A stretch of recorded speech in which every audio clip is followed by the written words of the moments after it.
Well, Kim, thanks for being part of CTE Connects. It's just an opportunity to show everybody across career and tech all of our different academic programs, and of course you are one of the lead faculty in our CDL program, which we got some cool props because the weather's not cooperating. There you go. The idea of doing it inside a truck was a good idea, but now we've got some cool props that I'm probably going to take home to my kids. There you go. So tell me a little bit, what does the CDL program at MCC look like? Because it's a whole different animal than maybe the other academic programs. It truly is. There's a lot to it. It's a lot just getting into class.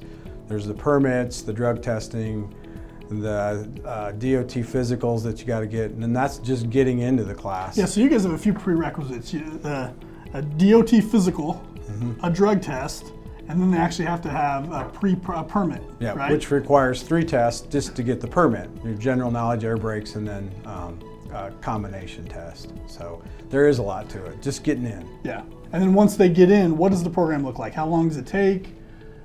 6 weeks for the day class and 9 weeks for the night class. Okay. And that's the average core class that we have. And we got, as you know, we got all kinds of contracts out there with companies. Yeah, and it's broken up a lot of classroom at the beginning, right, to go over rules, regulations, laws, and then the behind the wheel. The federal laws, they come into class thinking, geez, I didn't know I had to be a lawyer to be a truck driver, but there is a lot of federal laws and scrutinized daily, and they just keep adding to it. Yeah. So there's a lot of classroom function with that, and then they get behind the wheel. So it's kind of like taking 2 courses.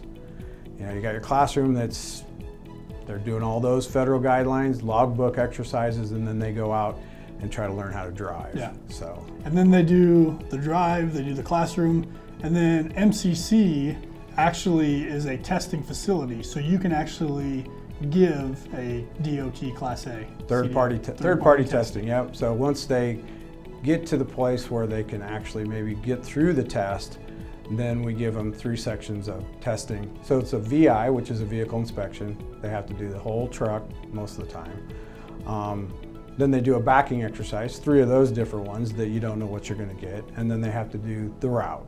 So it's a little different than maybe our other academic programs. So maybe that just leads into my next question. What are the biggest challenges that your students face that you see either getting in or once they're in? What's the biggest challenge? The reason they don't complete?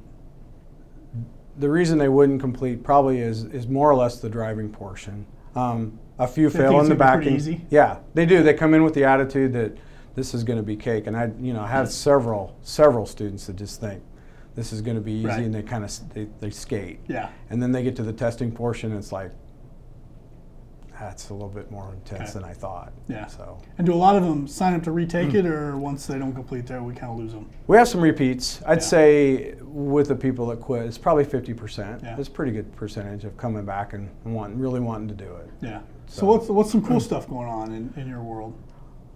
Cool stuff.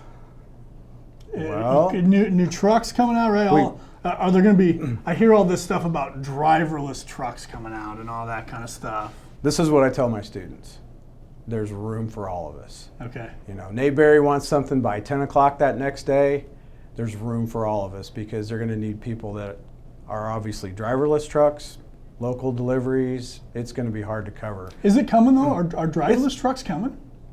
It's a slow process. Okay. I don't think in my career here I'm going to see too much of it, but yeah, it's going to happen. Yeah. Someday.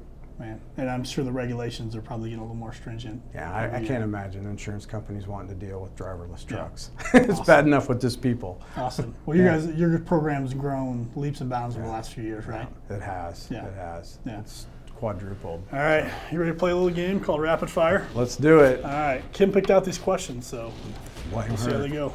Got to cut. First thing that comes to your mind, you can't think about it, just got to go. Okay. You ready? Yep. Sweet or salty snacks? Sweet. Airplane or submarine? Airplane. Sports car or Jeep? Jeep. Favorite movie? John Wayne and the Cowboys. Nice. Food you had to eat as a child that you hated? Broccoli. Oh. Today you eat broccoli today or no? No go. Still on. Concert protest. or sporting event? Sporting event. Favorite food? T-bones. Nice. Is it pronounced caramel or caramel? Caramel. I don't know about that. East Coast or West Coast? West Coast. Okay. What's your favorite season? Spring.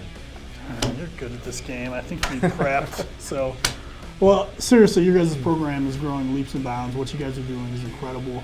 And I just appreciate everything you're doing. Thank you. Great job. Thanks, Nate. Yeah.